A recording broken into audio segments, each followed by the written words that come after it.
चलिए, तो कैसे हैं आप सभी। मैं आपका स्वागत करता हूं आपके अपने YouTube channel the world of maths पर। चलिए तो दोस्तों, आज हम लेकर आए हैं आपके लिए कुछ खास बातें जिनके बारे में हम अभी डिस्कस करने वाले हैं। तो दोस्तों, आपने सुना ही होगा कि एडवांस में जो हमारा क्वाड्रिलेटरल होता है, जो चतुर्भुज, जिसमें एक चतुर्भुज होता है, आपका प्रकार होता है समलंब चतुर्भुज। कौन सा चतुर्भुज दोस्तों? आपका समलंब चतुर्भुज। जिसके हालांकि दो प्रकार होते हैं, एक होता है आपका समलंब चतुर्भुज, एक होता है आपका समांतर या कहें तो समद्विबाहु समलंब चतुर्भुज। तो हम बात करने वाले हैं आज आपके लिए ट्रेपीजियम की। तो पहला हमारा जो काम होगा वो ये होगा कि आखिर ट्रेपीजियम होता क्या है, थोड़ा सा उसके बारे में इंफॉर्मेशन ले लेते हैं। फिर एक सवाल है जिसमें एक बढ़िया तरीके से आपको समझाने जा रहा हूं, आज समझाने वाला हूं कि उसे हम कैसे करेंगे, क्योंकि ट्रेपीजियम थोड़ा सा सारे बच्चों के लिए डिफिकल्ट हो जाता है कि हम उसे कैसे सॉल्व करें या कौन सा ऐसा तरीका लगा दें, क्योंकि बहुत सारी चीजें जो हमारे दिमाग में मिस कर जाती हैं। तो मैं आज दोस्तों आपको बताऊंगा कि ट्रेपीजियम को बेस्ट आसान तरीका, बहुत ही सरल तरीके से कैसे हम उसे बना सकते हैं या उस पर संबंधित जो भी सवाल होते हैं उसे हम कैसे कर सकते हैं। चलिए तो जानते हैं कि ट्रेपीजियम क्या होता है। ट्रेपीजियम दोस्तों एक प्रकार है किसका? ये है दोस्तों ट्रेपीजियम एक प्रकार, जो कि हम कहते हैं एक चतुर्भुज का एक प्रकार है। जैसे कि आपने सुना होगा कि ऐसी आकृति जिसमें चार भुजाएं होती है उसे हम सिंपली चतुर्भुज कहते हैं या क्वाड्रिलेटरल कहते हैं। अब क्वाड्रिलेटरल जो होता है वो दोस्तों कई प्रकार का होता है। जैसे आपने सुना होगा एक वर्ग, एक चतुर्भुज है, आयत एक चतुर्भुज है, समांतर चतुर्भुज, सम चतुर्भुज, ये आपका होता है समलंब चतुर्भुज। क्या कहते हैं दोस्तों? समलंब चतुर्भुज। तो इसे हमने कहा ट्रेपीजियम। ट्रेपीजियम की प्रॉपर्टी या खास बातें क्या होती हैं, एक मैं आपके लिए छोटा सा डायग्राम बना देता हूं। चलिए, इसमें खास बात दोस्तों ये होती है, मैंने कहा ये ए बी सी डी एक आपका क्या है?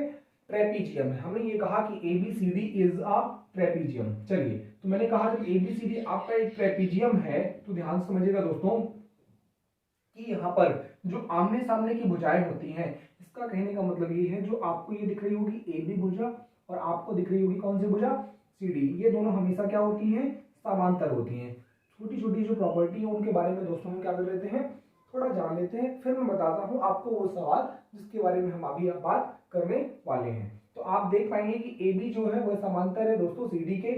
और दूसरी जो बात होती है कि इसमें एडी जो है आपका बीसी की क्या होती है? असमांतर होती है। दोनों अलग अलग लंबाइयों की होती है, हम ऐसा कह सकते हैं। चलिए, तो अब हम इसके जान लेते हैं। अब जैसा कि आप दोस्तों जानते हैं कि जब ये साइड ए बी और साइड सी डी आपस में पैरेलल हैं तो ये एंगल यदि अल्फा है तो ये एंगल क्या हो जाएगा? 180 माइनस अल्फा। क्यों? ये आपने पढ़ा होगा कि दो पैरेलल लाइंस में जब एक ट्रांसवर्स लाइन, दो पैरेलल लाइन में जब एक प्रतिच्छेदक रेखा आपस में एक दूसरे दोनों लाइनों को क्या करती है? काटती है, तो उसके जो अंदर की तरफ कोण बनते हैं उन दोनों कोणों का योग कितना होता है दोस्तों? 180 होता है। हम कहेंगे angle A plus angle D आपका कितना होगा? 180 डिग्री। और मैं आपसे कहूंगा दोस्तों एंगल बी और एंगल सी ये भी कितना हो जाएगा आपका? 180 डिग्री के दोनों बराबर हो जाएंगे। आप कहेंगे एंगल बी और एंगल डी के बारे में कोई इंफॉर्मेशन है, तो मैं कहूंगा इसे हम क्लैरिफाई नहीं कर सकते। चलिए, अब जानते हैं कि दोनों इसके क्या होंगे? विकर्ण होंगे। मैंने कहा एक विकर्ण AC होगा और एक विकर्ण दोस्तों क्या होगा? BD। तो AC और विकर्ण BD आपस में बराबर नहीं होंगे। तो मैंने आपको ये पहली बात बताई कि दो भुजाएं समांतर होंगी। जो angle A plus angle D का जो कोणों का योग होगा वो क्या होगा? 180। कोण B और कोण C के योगों का, के कोणों का योग भी कितना होगा? 180। तीसरी बात हमने आपसे कही कि जो दोनों विकर्ण होंगे वो एक दूसरे को के बराबर नहीं होंगे। इसका मतलब AC जो है आपका BD के बराबर नहीं हो जाता, नहीं होगा। अब बात कर लेते हैं दोस्तों किसकी? एरिया की। तो जो इसका एरिया होगा वह क्या होगा? 1/2। ध्यान से समझिएगा, 1/2 AB प्लस CD।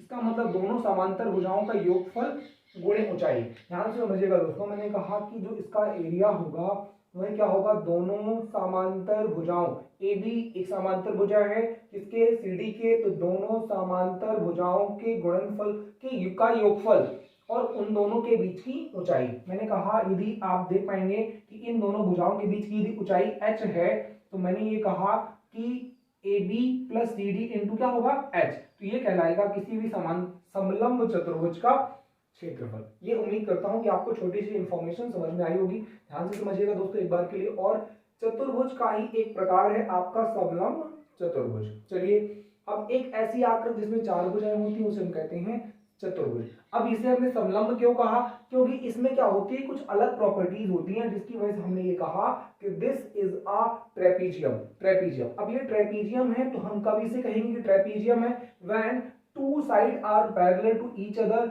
ए बी समांतर CD है, तो आपने देखा कि ये हम कह सकते हैं कि ये एक आपका समलंब चतुर्भुज हो सकता है। दूसरी वैलिडेशन हम कैसे चेक करेंगे कि क्या इसके angle A plus angle D का सम 180 है और एंगल B और एंगल C का सम यदि 180 है। अब आप कहेंगे सर यदि आप ऐसा कह रहे हो कि जब ये दोनों side AB and CD are parallel, तो इसका मतलब ये बात तो स्पष्ट है ना कि एंगल A और एंगल D का सम 180, एंगल B और एंगल C का सम भी कितना हो जाएगा, 180 हो जाएगा। चलिए, तो मैं कहता हूं कि आपको तीसरी बात कौन सी दिमाग में रखनी है कि AC का मतलब विकर्ण AC और BD दोनों आपस में बराबर नहीं होंगे, तो हम कहेंगे this type of a quadrilateral is called trapezium. उम्मीद है दोस्तों आपको इतनी सी बात तो समझ में आ गई होगी कि ट्रेपीजियम आखिर क्या होता है। चलिए, मैं बहुत ज्यादा इसके बारे में डिटेल बात आपसे करूंगा, तो फिर भी मैंने आपको जो बात समझाई है वो ट्रेपीजियम के कॉन्टेक्स्ट में बिल्कुल क्या है, आपको ये बात तो कंफर्म करवाती है कि हाँ ये ट्रेपीजियम है, और मैंने आपको सारी चीजें क्या करवा दी, आपको समझा दी। चलिए, अब हम इस पर जानते हैं एक सवाल, और जो मैं आज जो बताने जा रहा हूँ वो खास बात ये है कि एक सवाल जो मैंने लिया है आज वो ये है कि उसमें हम कैसे उसे ट्रेपीजियम को एक अलग तरीके से हम सॉल्व कर सकते हैं। चलिए, तो सवाल आपको अभी स्क्रीन पर दिख जाएगा ये साइड में दोस्तों, तो आपको ध्यान से देखना है एक बार के लिए, और ये आपको कोशिश करनी है कि शायद आप उसे अटेम्प्ट कर पाए। चलिए, तो मैं सवाल आपके लिए समझाता हूं।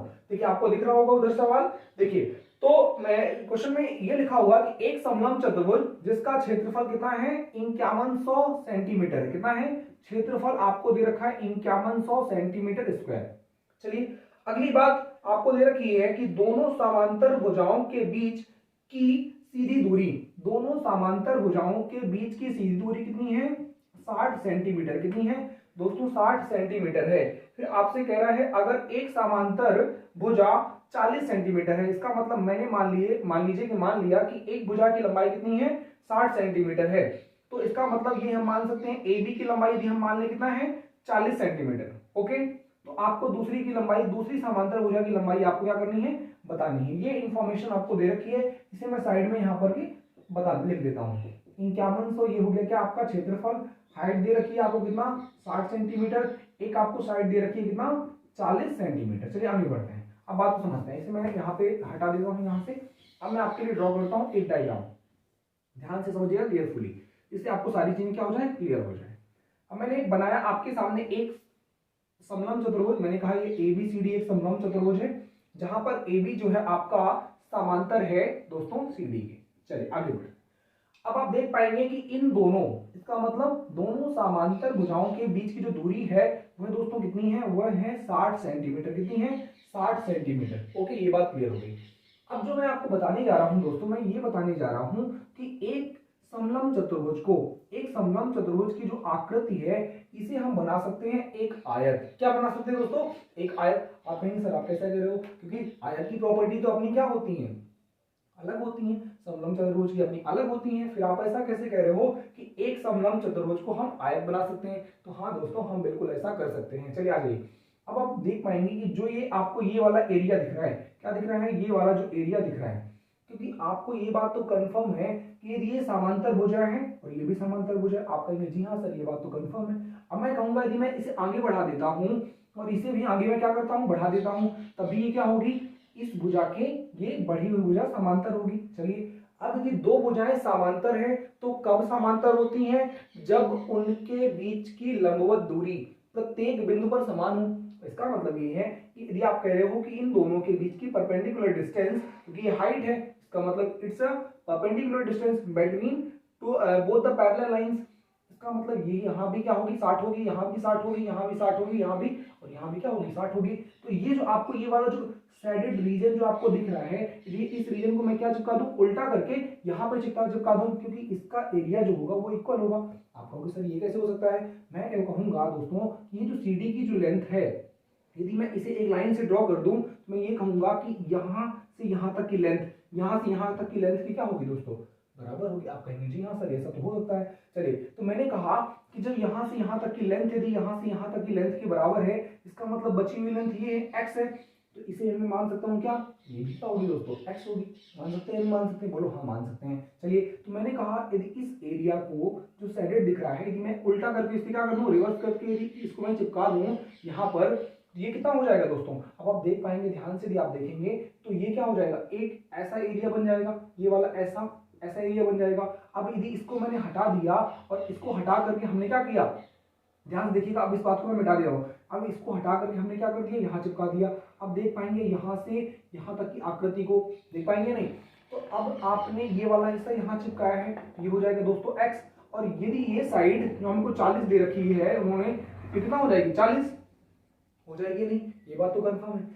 अब आप देख पाएंगे कि यहाँ से इस पॉइंट से लेकर के इस लास्ट के पॉइंट तक की भुजा की लंबाई कितनी होगी, 40 प्लस x होगी या नहीं होगी। इस D पॉइंट से इस पॉइंट तक की बीच की दूरी कितनी होगी, 40 प्लस x।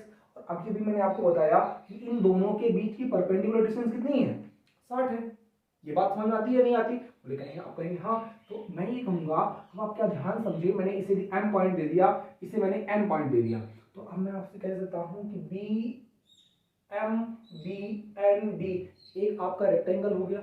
आप कहेंगे हाँ हाँ सर ये रेक्टेंगल हो जाएगा, क्योंकि रेक्टेंगल में क्या होता है, आमने सामने की भुजाएं बराबर होती हैं। तो मैं कहूंगा जब आमने सामने की भुजाएं बराबर होती हैं तो ये कितना हो जाएगा आपका 40 प्लस x, दोनों भुजाओं का गुणनफल, लंबाई गुणे चौड़ाई क्या होता है आपका, ये होता है दोस्तों क्षेत्रफल। क्षेत्रफल कितना है, 5100।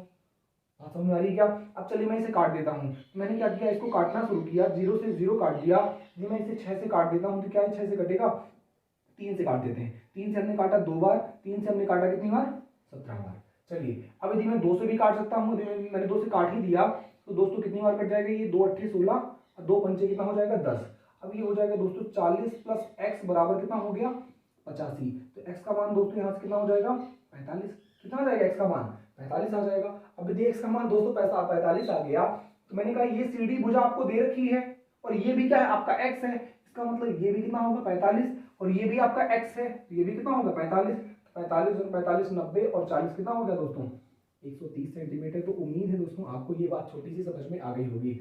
अब आप कहेंगे सर आपने किया क्या आखिर, तो दोस्तों मैंने ये किया कि जो आपको ये सवाल दिख रहा था, यहाँ पे जो दिख रहा है, तो इसमें हमने दोस्तों ये कर रखा है कि मैंने कहा कि ये ट्रेपीजियम है जिसका एरिया आपको 5100 वर्ग सेंटीमीटर दे रखा है, जिसकी दो समांतर भुजाओं के बीच की जो लंबवत दूरी वो कितनी है, 60 है। एक भुजा आपको 40 दे रखी है, दूसरी भुजा आपको क्या करनी है, बतानी है, समझ रहे। तो जो छोटी वाली भुजा थी उसको मैंने मान लिया 40। तो हमने आपसे ये कहा कि जब मैंने ट्रेपीजियम बनाया था ABCD, एक ट्रेपीजियम है, मैंने कहा जब ये दोनों समांतर भुजाओं के बीच की दूरी तो प्रत्येक बिंदु पर क्या होगी, समान होगी। जब ये 40 है तो इस पॉइंट, इन दोनों पॉइंटों से इन दोनों पॉइंटों के बीच की दूरी जब ये 40 है तो ये भी 40 होगी। आप कहेंगे हाँ। अब मैंने कहा ये वाला जो एरिया है जिसे हम हटा करके यहाँ चिपका दें रिवर्स करके, ओके, यदि हम यहाँ इसे चिपका देते हैं तो ये x है, ये भी क्या हो जाएगा, x हो जाएगा। अब आपके दिमाग में यही डाउट हो सकता है सर ये हम कैसे कह सकते हैं यदि ये x है तो ये भी क्या होगा, x होगा, यही डाउट हो सकता है ना आपके दिमाग में। तो मैं कहूंगा दोस्तों आपको ध्यान समझना होगा कि जब ये क्या है आपका, ध्यान समझिएगा, ये तो ये साइड बराबर होगी, यहाँ भी ये बराबर होगी। अब मैं कहूंगा ये तभी बराबर हो सकता है जब ये और ये बराबर हो जाए, समझ रहे हैं बात को। तो ये भी x हो जाएगा और ये भी क्या हो जाएगा आपका x हो जाएगा। इसका कहने का मतलब ये है कि ये डायरेक्टली आप इसको इधर चिपका देंगे तो ये पूरी यहाँ से यहाँ तक D से N तक 40 प्लस x, M से B तक 40 प्लस x, और ये वाली डिस्टेंस क्या है आपकी 60 हो गई। तो आपका ये M B N D का जो डायग्राम है वो कैसा हो जाएगा, एक समलंब चतुर्भुज हो जाए, एक आयत हो जाएगा। और आयत का क्षेत्रफल होता है लंबाई गुणे चौड़ाई बराबर कितना होता है, क्षेत्रफल के बराबर होता है। तो मैंने जब इसे सॉल्व किया x का हमें मान मिल गया क्या 45। अब एक भुजा 40 थी, दूसरी भुजा की लंबाई A से B होगी, ये x है 45, ये 40 और ये कितना है दोस्तों 45। तो 45 और 45 90 और 40 मिलाकर कितना हो जाएगा दोस्तों 130 सेंटीमीटर। तो उम्मीद है कि आपको ये छोटी सी बात समझ में आ गई होगी। एक बार आपको ध्यान समझना होगा, और यदि आपको ये बातें नहीं समझ में आई तो एक बार वीडियो को वापस से देखिएगा, रिवर्स करके देखिएगा, बैक करके देखिएगा, तो चीजें उम्मीद है कि आपको बेहतर समझ में आ जाएंगी। यदि आप इस तरीके से इस सवाल को करते हैं तो आपको बहुत कम समय लगेगा और मुझे नहीं लगता कि कोई आपको एक्स्ट्रा एफर्ट लगाने की जरूरत पड़ेगी। ओके, तो बहुत सारे सवाल हैं, ज्यादातर जो सवाल हैं वो इसी बात पर डिपेंड करते हैं और इसी बात से आसानी से क्या हो जाते हैं, वो सॉल्व हो जाते हैं। तो ये मैं उम्मीद करता हूँ कि आपको ये छोटी सी जो बात मैंने दोस्तों समझाई है वो आपको समझ आ गई होगी। यदि ऐसा है तो जो भी आपको लगता है, जो भी आपको कंसर्न है या किसी भी और कोई टॉपिक में आपको ये लगता है कि उसमें दिक्कत है, तो आप कमेंट में कमेंट करिएगा, हमें बताइएगा। अपनी जो भी एडवाइस है आप हमें दे सकते हैं, है ना। तो हम लोग आपके लिए बेहतर करेंगे। उम्मीद है दोस्तों कि जो आज की क्लास में हमने बात की वो आप सभी को समझ में आया होगा। आगे ऐसे वीडियो हम आपके लिए फिर आते रहेंगे और नेक्स्ट वीडियो में जल्दी ही कुछ नया लेकर आएंगे आपके लिए। तब तक मिलते हैं अगले वीडियो में। तब तक दोस्तों बेहतर पढ़ाई करिएगा।